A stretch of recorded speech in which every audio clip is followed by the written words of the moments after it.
Gary, Marty and me, my story of living with a double brain tumour diagnosis and how humour and positivity helped me to cope.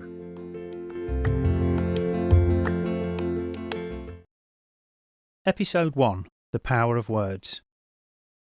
Anyone who works in sales or marketing understands the power of words. The right words can change minds, close deals and create a brand. Some words, however, can change your life. For us, these words were spoken by my GP. "I'm sorry, Mr. Hannah, but you have 2 brain tumours." It doesn't hit you immediately, but those words changed everything.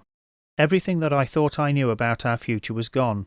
The certainty of growing old with my wife, gone. The certainty of watching our grandchildren grow up, gone. Suddenly you have no certainty of what will happen, and a creeping panic sets in about what is to come. Once the words have sunk in, you have a couple of choices. You can collapse into a self-pitying heap and sob, or you can give yourself time to sit calmly, clear your head, and accept that life has changed. I chose the second option. After a few minutes, I found that an unexpected feeling of calm came over me. Faced with the very real possibility of an untimely and not too distant demise, I was surprised to discover that I'm not actually scared of dying. In fact, of all the potential events triggered by the news, death was very low on my list of concerns, with my bigger worries being how will my wife cope and how would my absence affect our children. The emotion that I did get was anger at what we as a family would miss out on. Wednesday the 13th of October was officially the last day of normality for us. Mid-morning, on Thursday the 14th, my wife was telling a friend on the telephone that we were feeling happy and were finally settling into retirement. We received the fateful call from the doctor around 15 minutes later. Our lives were now to be defined by life before the call and life after the call. So what led to the call that changed everything for us? Well, I retired in January 2021 after 10 years doing a job that I loved, working for a Swedish tech company. We took early retirement to leave us free to spend up to 6 months a year in New Zealand with our daughter Charlotte and our first, and probably only, grandchildren.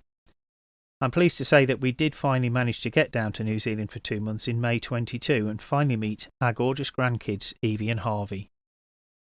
Sometime around July 2021, I started to experience the sensation of being hot, even when my body temperature was normal. At that time, my GP attributed it to the stress of retiring. The heat sensation then moved to my right side only, but the GP continued to believe that this was stress-related. Eventually, in addition to the hot flush, I discovered that I had lost a lot of sensation in my right side. I was running a bowl of hot water, but only my left hand could feel the heat, whilst the water felt tepid to my right hand. This triggered a series of tests, including a full blood analysis, as the GP now became concerned that I may have had a stroke. When the blood tests came back as normal, the last remaining test was an MRI. We currently live near the Harrogate General Hospital where the MRI scan was to be done. So when on Wednesday the 13th I got a call asking if I could be at the hospital for a scan within 15 minutes, I was really pleased. I happily walked to the hospital and within 15 minutes I was filling a locker with all of my more magnetic possessions that I had on me before going in for the MRI scan. MRI, magnetic resonance imaging scanners, seem to be a big cause of stress for a lot of people. My own late father had to be removed from the machine due to a panic attack. I personally don't have a problem with them. The MRI scanner, for those who don't know, is basically a large white floor-mounted donut, and the dreaded scan tunnel is only a few feet long and open at both ends. When you're in the scanner, you could reach up and feel the other end. You could easily get out, even if the moving table failed for some reason. I was asked to lay down on the scanner table. Earphones were put on me, followed by some padding to keep my fat head still. Finally, a plastic cage was placed over my head which is fitted with a small periscope, so that you can see what's happening in the room. The radiographer hit a button and I gently slid into the scanner. The only problem that I had was that the room was so warm and I was so comfortable in the machine that I was soon fighting the urge to doze off. Even I would have been embarrassed if the table had slid out of the scanner with me gently snoring away.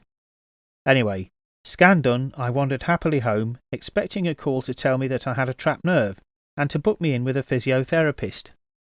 Well, as it transpired, I was partly correct. When the call came, less than 24 hours after the scan, we knew that this did not bode well, especially when the doctor began the call by asking if I was at home and did I have anybody with me. After passing on the good news, he then described what they believe that we are dealing with. When I said that I thought that I had a trapped nerve, I was in a way correct, but what I had was a trapped spinal cord. At the base of my skull, at my brainstem, I had a 25mm meningioma. This is a benign or non-cancerous tumour, but because of its size and position, it had compressed my spinal cord from its normal 8mm down to 2.3mm, and this was the cause of the loss of sensation and feeling hot. In looking for the cause of my problems, the MRI scan also showed a second tumour. This was of a different type known as a glioma, located in my right frontal lobe.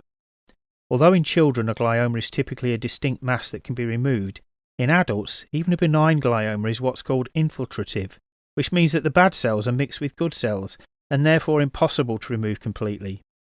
If left, even benign glioma cells will mutate and become malignant and deadly. One way or another, they both had to go sooner rather than later.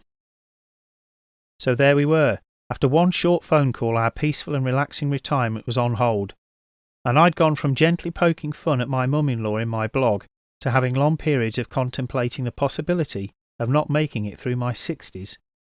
Very strange times.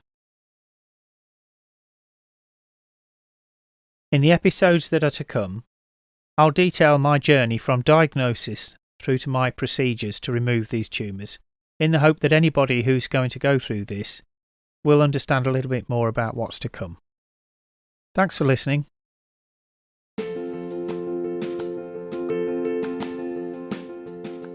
By the way, like me, over 12,000 people each year in the UK and an estimated 300,000 worldwide suddenly discover that they have a brain tumour, and from the moment that they receive that news, their lives will never be the same again.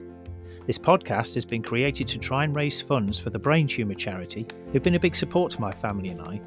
As well as offering support to individuals and families, they fund life-saving research in the hope of ending the harm done by brain tumours.